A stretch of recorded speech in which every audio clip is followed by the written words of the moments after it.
Thank you again. What we're going to be talking about right now is our final semester field paramedic field internship. The purpose of the field internship is to meet some of our state requirements in order to prepare and make a paramedic eligible for certification. In this final semester of field internship, the student has moved from being an observer to a team member, and in this final semester, the purpose is that they move towards a team leader role. This is a very complicated process because there's a lot of things at stake. And so we've kind of outlined this process so it'll make it a little easier for you to understand as a preceptor what is expected of the student and how you can work with them to prepare them for patient leads. In order to complete this semester, the student must complete 10 patient leads. These patient leads do have specifics that are required, and we're going to call those terminal competencies. And so we'll discuss terminal competencies here in a minute. But this is our purpose, is to prepare the students so that they do understand not only how to take care of patients, how to assess patients, but they understand the whole process of being a paramedic. They need to understand what it is to do daily checks. They need to understand what it is to restock and do the documentation and the paperwork after the call, as well as the function of each and every call. In this process, we need to make sure that we have preceptor selection. Now, there's going to be some steps in preceptor selection. First of all, you as a preceptor need to be willing to take on this role, because this role will require some further evaluation and more involvement in with the student in a one-on-one basis. This student will be assigned to no more than 2 preceptors, and so this student would be assigned to you over the course of the entire semester, which is going to be different than our standard clinical time, because most often you're not sure who's going to show up. So as a preceptor, you'll be taking on and accepting this responsibility.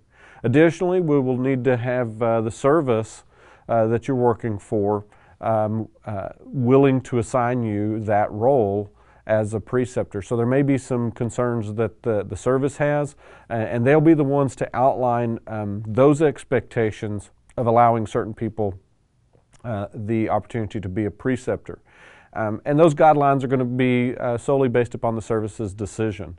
Because the challenge that we do have is we are putting a student into a role where the student is going to be leading patient care. And what that means as a paramedic, you're going to have to help guide the student and transition them from that observer team member role to the team leader role. And that's going to require feedback and also awareness of the entire call, because at no point in time do we want to jeopardize or risk any patient care.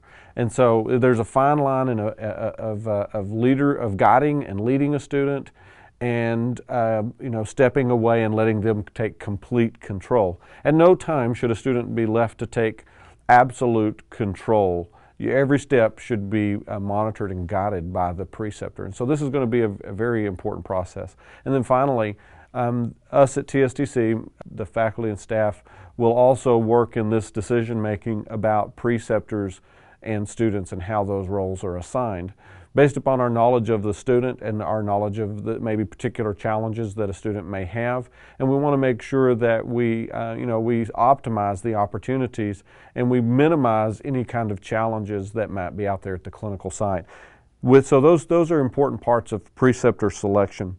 The student will also be required to complete some other steps prior to being allowed to lead, such as completion of some CARD courses, ACLS, Advanced Cardiac Life Support, Pediatric Advanced Life Support, PALS, PHTLS, Pre-Hospital Trauma Life Support, and maybe we do also have the option of ITLS, International Trauma Life Support. So those CARD courses would be required by the student prior to leading. Also, the service that they're going to be leading at, their patient care, they're going to be required to complete their protocol testing. So this is a process the student's going to work on away from and outside of the clinical time. It should have no effect on you as a preceptor, but just know that they should come with these things completed prior to leading any patient care.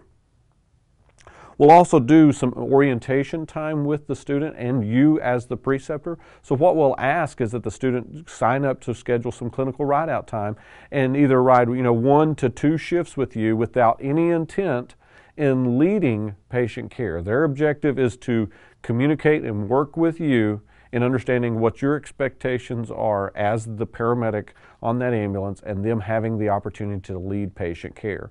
So there should be a lot of dialogue and communication about how you work as a paramedic, because obviously they need to still follow your expectations, or else this is not going to work very well when it comes to leading patient care. In this process of integrating them as a team leader, we realize that it's going to be a challenge. We know that as a paramedic, it's a hard thing to relinquish that authority of patient care to someone who's a student. It's a big challenge. So I just want to make sure that you understand that at no point in time are you actually completely relinquishing care. We want you to be able to guide the student, and as they progress through, that's why we want to limit the number of preceptors. As they progress through, you'll see them start to grow and develop. And so with good judgment, you will start to be able to release a little bit of those reins and allow the student to lead and guide patient care more. How we define our assessments are going to be based upon looking at the objectives for the student and what those terminal competencies that are going to be required of the student. Now, let me kind of narrow this down for you. When the student does come to the clinical site, we want them the opportunity to lead and get into the process of leading every call, being responsible for everything that's going on under your guidance. When it comes to measurement, we have to have the student lead 10 critical care patient calls. So this is not just going to be your standard run-of-the-mill call. There's not going to count for a lead of a non-transport or a non-emergency call or a lower-level emergency call. We need these to be critical calls, critical care patients. And what I mean by that is we're talking about patients that may fall under some other guidelines. And so we're measuring these by terminal competencies. So is the student competent to manage a patient with an acute abdomen? Is the student competent to manage a patient with a cardiac event? Is the student competent to manage a patient in a severe respiratory distress? We're looking at those critical level types of patients in terminal competencies. And there is a list in the Preceptor guidebook that lists those terminal competencies. Now, is the student required to complete every one of those terminal competencies while riding out on the ambulance with you? No, we're not expecting them to complete that entire list, because we're going to measure those terminal competencies also in the classroom. We're going to measure them over the process of all the clinicals that they're completing. But when they're with you, those terminal competencies, if they're assessing and managing that patient, we need to see that they can meet those terminal competencies. And if there's any challenges as a preceptor, that's where we need your feedback, and we'll talk again in a minute about evaluation, but we need your feedback about that student's ability to manage those types of calls. When we start looking at some of the objectives of the student, some of those objectives really boil down to simply being a part of the EMS team as the paramedic. So they need to do all the things that you know that you do on a daily basis, and they need to be able to do that effectively. So they need to be integrated as part of the team. They need to be able to do patient assessment and patient management. They need to be able to implement their skills, their IVs, their airway management, and or direct someone appropriately to do those skills. They need to be able to interpret their ECG rhythms and interpret 12 lead. They also need to be able to administer appropriate medications and know how to calculate and draw up those medications. And they also have to be able to manage any kind of airway and transfer the patient appropriately to the appropriate facility and give good reports, either in writing and verbal reports. So they need to be a part of that system. And when you see challenges as a preceptor, our hope and our goal is that you will address those things with the student in evaluation. And we'll communicate with them every time after a call to ensure that they've taken the appropriate steps in managing that patient. And if you've seen any challenges, that you've addressed it. And so that's going to be part of our objective here in measuring these terminal competencies. We want to make sure that they do have a good grasp of each type of patient they may face once they've completed and certified and come out to go to work. So this is part of the process of measuring terminal competencies. We're now moving on and going to discuss evaluation. And evaluation, as you know, is something we do all the time. Right now, you're already evaluating our students, and we appreciate every evaluation that you give. What I'm going to ask is a little bit of a different process, though, on evaluation. You'll continue to evaluate the student with the same form that they currently have, the student self-evaluation form.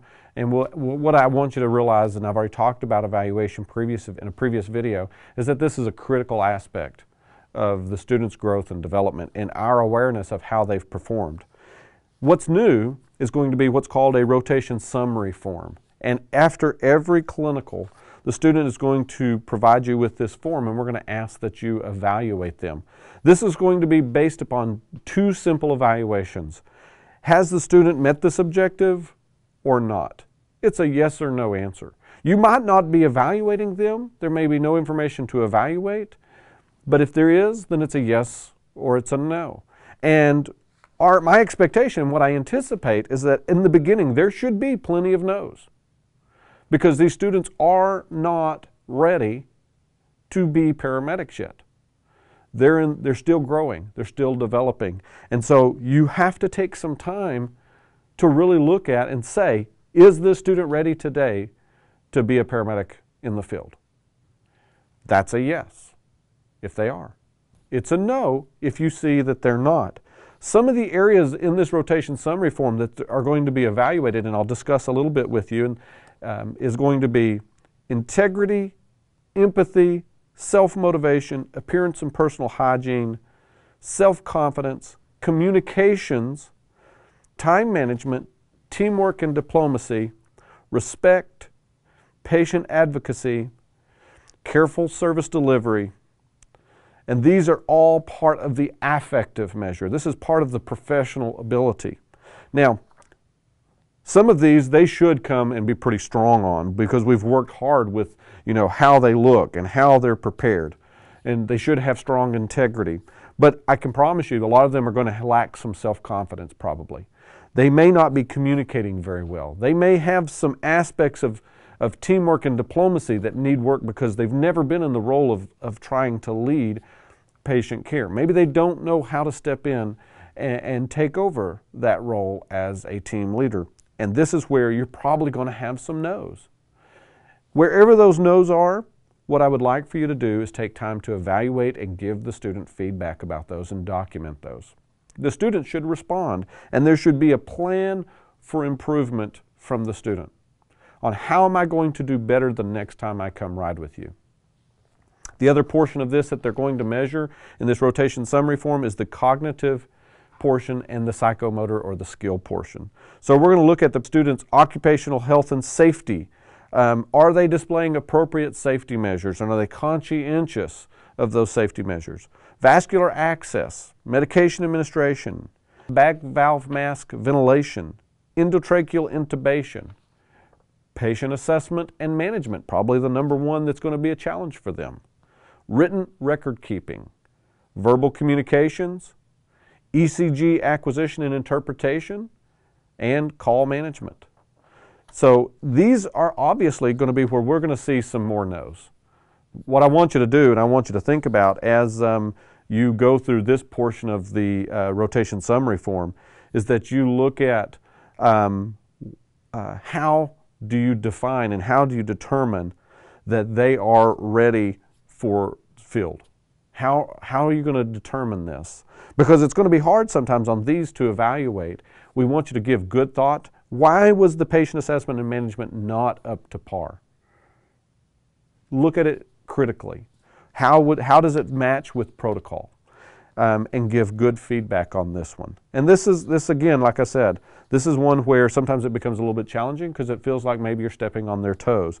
We need you to take the time to really critically evaluate them on this process.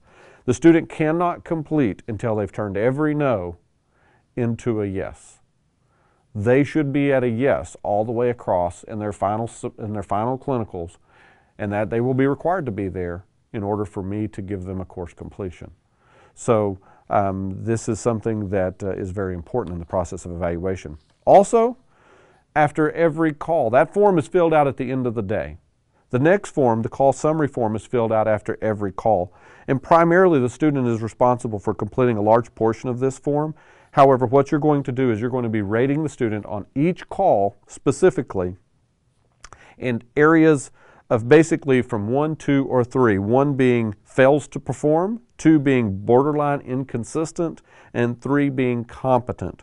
We need them to reach the competent level. Are they able to manage the scene? Are they able to assess and provide transport and care to the patient? Are they communicating appropriately? What are their leadership skills? And are the treatment skills appropriate? This will have a simple yes or no answer at the end of it. Did the student lead this call competently? A no from you means it's not going to count as a patient lead towards their 10. A yes means that it's going to be considered. In the final evaluation, myself will determine and the advanced coordinator will determine if this call will count towards their patient lead. We'll read the student's PCR, we'll read the evaluations, and we'll make that determination if it's going to be accepted or not. Again, it needs to be a critical care type of patient. And finally, in evaluation is the verbal feedback and the verbal direction. This is definitely more informal. At the end of your evaluations and when you've written down this documentation, we do ask that you take the time to sit down with the student and you talk to them about your expectations as a preceptor. You're a part of this team in training these students, and without you in this process specifically, there's absolutely no way the student can be successful. So we want you to take the time, and we encourage you to give that feedback, positive and negative. And we also ask that you communicate with us. When you see challenges and areas that need work, I ask you to give me a call, contact me, and let's talk about those so that maybe we can look at how we need to redirect or retrain or work with the student. Because they still have to make the 10 successful, competent patient leads prior to completion of this semester. If you have any questions or concerns, please refer back to the contact video. I'd love to hear from you, and I'll see you soon.